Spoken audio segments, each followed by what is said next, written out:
Subscribe to our channel by clicking the subscribe button. औज़ुबिल्लाहि मिनश्शैतानिर्रजीम बिस्मिल्लाहिर्रहमानिर्रहीम।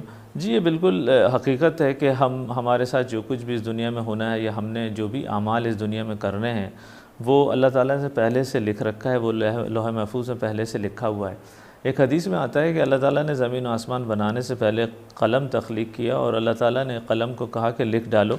क़लम ने कहा कि या अल्लाह मैं क्या लिखूं, तो अल्लाह ताला ने फरमाया तमाम चीज़ों की तकदीर लिख डालो अभी से क़यामत तक के लिए।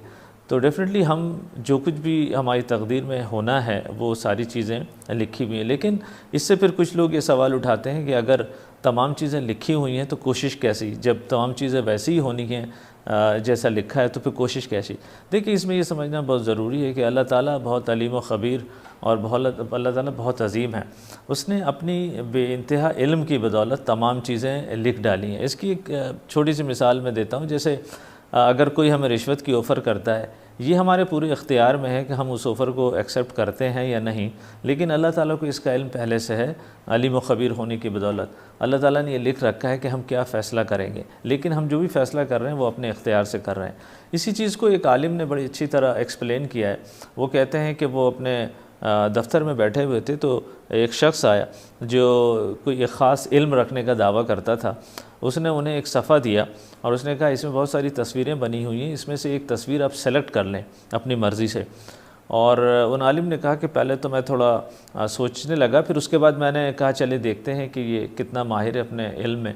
तो उन्होंने कहा कि मैंने एक तस्वीर सेलेक्ट कर ली अपनी मर्ज़ी से और अपने जेब में रख ली उसे बताए बगैर। उसके बाद उस शख्स ने जो ख़ास इल्म रखने का दावा करता था उसने अपने जेब से एक तस्वीर निकाली और वो तस्वीर वही थी जो उन आलिम ने अपनी मर्ज़ी से सेलेक्ट की थी।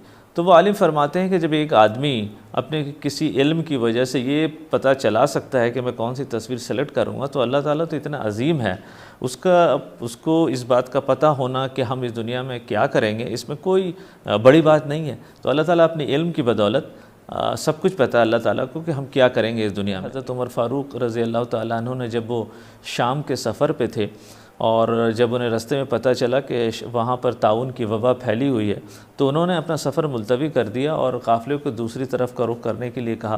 तो हज़रत उबैदा बिन जर्राह रज़ी अल्लाह तआला वो भी साथ थे। उन्होंने फरमाया कि अमीरुल मोमिनीन आप अल्लाह की तकदीर से फ़रार हो रहे हैं। हज़रत उमर फ़ारूक रज़ी अल्लाह तआला अन्हु ने फरमाया कि मैं अल्लाह की तकदीर से अल्लाह की तकदीर ही की तरफ जा रहा हूँ। देखें अगर इंसान मजबूर होता तो फिर अल्लाह ताला 1,24,000 पैगम्बर क्यों भेजता इंसान के हिदायत के लिए। अल्लाह ताला सूरह कहफ की आयत नंबर 29 में फरमाता है कुलिल हक़्क़ु मिन रब्बिकुम फ़मन शाअ फ़लयुमिन वमन शाअ फ़लयकफ़ुर। यानी कि कह दीजिए, इस आयत का मफ़हूम है कि कह दीजिए हक़ आ गया है रब की तरफ से और जो चाहता है इस पर ईमान लाए और जो चाहता है इसका इनकार करे। यानी कि इंसान बिल्कुल आज़ाद होता है ईमान के मामले में भी और आमाल के मामले में भी। बेशक जिन चीज़ों में हम मजबूर हैं उसकी जवाब तलबी नहीं होगी। जैसे हम इस मामला में मजबूर है, हमने अपने वालिदैन नहीं सेलेक्ट किए, हमने अपने भाई बहन नहीं सेलेक्ट किए, ये हमारा चेहरा, हमारी कद व काट, ये चीज़ें हमने नहीं सेलेक्ट किए, तो इस चीज़ में हमारी जवाबदेही नहीं है। लेकिन हम जो अमाल करते हैं वो अपनी पूरी मर्ज़ी से करते हैं और इसीलिए उसकी अकाउंटेबिलिटी होनी है। इसी तरह बहुत सारे लोग अपनी कामयाबी या नाकामी को तकदीर से मंसूब करते हैं, लेकिन जो कामयाब लोग हैं वो कभी नहीं करते, वो अपने मेहनत पर भरोसा करते हैं। और जो शख्स, हम काले हों या गोरे हों या अमीर हो या गरीब हों, हम जब मेहनत करते हैं तो अपनी मंजिल मकसूद को पा लेते हैं। और इसी को अल्लामा इक़बाल ने बहुत अच्छे अंदाज़ में कहा है। वो कहते हैं तकदीर के पाबंद नबादात व जमादात, मोमिन फ़क़त अहकाम इलाही के है पाबंद। व आखिर दावाना अनिल हम्दुलिल्लाहि रब्बिल आलमीन।